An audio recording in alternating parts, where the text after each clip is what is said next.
गुल अद गुलशान जुदा गश्त तरुता जानमी मानद अगर मानद शबे दीगर नमी मानाद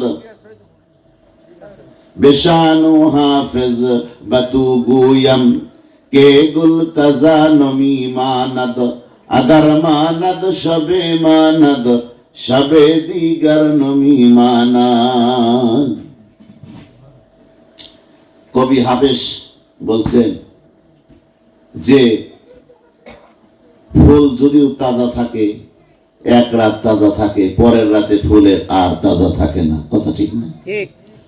তারপর কবি বলছেন गुल अज गुलशान जुदा गश्त तरुता जानमी मानद अगर मानद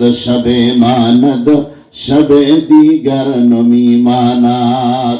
ফুল বাগান থেকে যদি ফুল তোলা হয়, উঠানো হয়, এই ফুলটা এক রাত তরুতাজা থাকবে, কিন্তু অন্য রাতে ফুলটা আরো তরুতাজা থাকবে না, ফুলটা ধীরে ধীরে শুষ্ক হতে থাকবে। কথা বলেন ঠিক কিনা?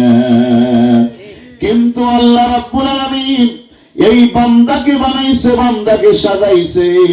বান্দা যদি তার দেহটাকে মাওলার রঙে রঙান্বিত করতে পারে, তার মানে ফিতরাতুল্লাহ, আল্লাহ পাক দিনের যে স্বভাব দিয়েছে, আই দিনুল্লাহ, দিন ইসলামের স্বভাব দিয়া, সুন্নাতের রং দিয়া যদি কোনো মানুষ তার জীবনটাকে সাজায়া নিতে পারে, ওই এমন সাজা আল্লাহ সাজায়া দেয়, ওইটা কোনোদিন বাসি হয় না, নষ্ট হয় না।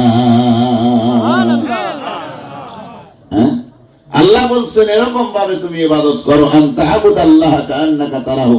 জিবরাইল এসে বলেন, হুজুর আখবিরনি আনিল ইহসান, আল্লাহর হাবিব দয়াল নবী আপনি আমাকে ইহসান সম্পর্কে জানান। কি সম্পর্কে?